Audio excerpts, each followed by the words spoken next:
ওম সাইরাম। বাবার কৃপায় আশা করি সকলেই ভালো আছেন। বাবা তাদের আটা দিলেন না, কিন্তু কেন? বাবা তো ফকির, বাবা তো ভিক্ষা করে জীবন যাপন করেন, বাবার তো সংসার নেই, স্ত্রী সন্তানাদি নেই। তাহলে কেন বাবা তাদের আটা দিলেন না? আর তারাই বা কে যারা বাবার কৃপা থেকে বঞ্চিত হলেন? কারণটি জানার জন্য এই গল্পটি পুরো শুনতে হবে। গল্পটি হচ্ছে গম্পেশনের কাহিনী, যেটি হয়েছে দ্বারকা মাইতে। আসুন গল্পটি আপনাদের শোনাচ্ছি শ্রী সাই সচ্চরিত্র থেকে। গম্পেশনের কাহিনী।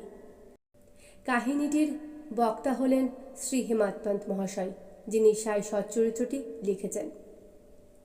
1910 সালে আমি একদিন ভোরবেলা শ্রী সাই বাবার দর্শনার্থে মসজিদে যাই, কিন্তু ওখানকার বিচিত্র দৃশ্য দেখে আমি খুবই অবাক হয়ে যাই। সাই বাবা হাত মুখ ধুয়ে গম পিষতে বসবার আয়োজনে ব্যস্ত ছিলেন। মেঝের ওপর একটা টাটের টুকরো বিছিয়ে তার ওপর জাতা কলটা রাখেন। এরপর খানিকটা গম ঢেলে পেষবার ক্রিয়া আরম্ভ করে দেন।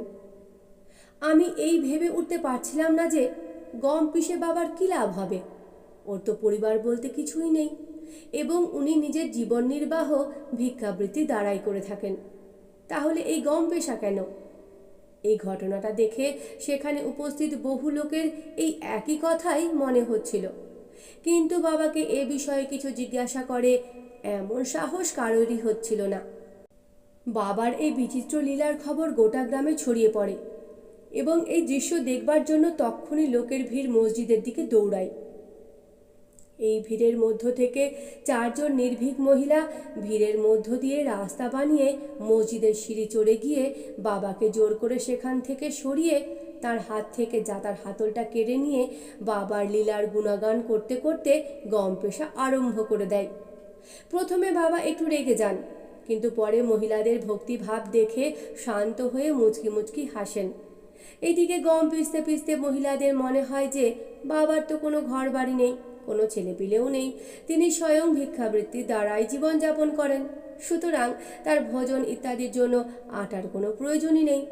বাবা তো পরম দয়ালু, হতে পারে যে এই আটাটা উনি আমাদের জন্যই রেখেছেন, আমাদেরকে বিতরণ করবেন। এই কথা ভাবতে ভাবতে ও গান গাইতে গাইতে ওরা সমস্ত গম পিষে ফেলল। এবার জাতাটি সরিয়ে ওরা আটার 4টি সমান ভাগ করে নিয়ে নিজের নিজের ভাগটি উঠিয়ে নিয়ে সেখান থেকে যেতে উদ্যত হলো।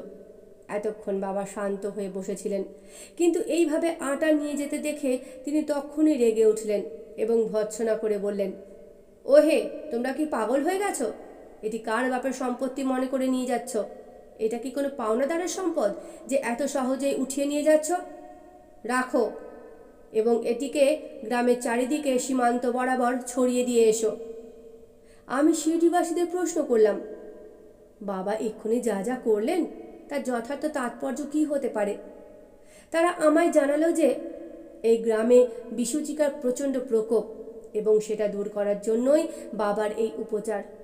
এক্ষুনি আপনি যা গুঁড়ো হয়ে যেতে দেখলেন সেটা গম নয়, বিসূচিকা, যেটা পিষে নষ্ট করে দেওয়া হলো। এই ঘটনার পর সত্যই বিসূচিকার সংক্রমণ প্রশমিত হয়ে গেল, এবং গ্রামবাসীরা নিশ্চিত ও সুখী হলেন। বলা বাহুল্য, আমার মন আনন্দে মেতে উঠল। মনে নানা রকম কৌতূহল জাগল। আটা ও বিসূচিকা রোগের মধ্যে পারস্পরিক কী সম্পর্ক থাকতে পারে? এর উত্তর কোথা থেকে পাওয়া যেতে পারে? এই ঘটনার বোধগম্য হচ্ছিল না। তবে ওই মহিলাগুলি বাবার পরম স্নেহের, তাই বাবার ওপর জোর খাটানোর মতো ক্ষমতা তারা রেখেছিল। আপাত দৃষ্টিতে যা দেখা যায় বাস্তবে তা হয় না। খালি চোখে আমরা যা দেখি, যা বুঝি, প্রকৃতপক্ষে তার অর্থ একেবারেই বিপরীত হয়। বাবা আটাটি রাগে চেয়ে নিলেন, মহিলাদের কাছ থেকে ছিনিয়ে নিলেন, কিন্তু বাবার উদ্দেশ্য ছিল রোগকে দূর করা। এই আটার মাধ্যমে বাবা বিসূচিকার রোগ দূর করেছিলেন শিরডি থেকে। শিরডি মুক্ত হয়েছিল বিসূচিকার হাত থেকে। ওম সাইরাম।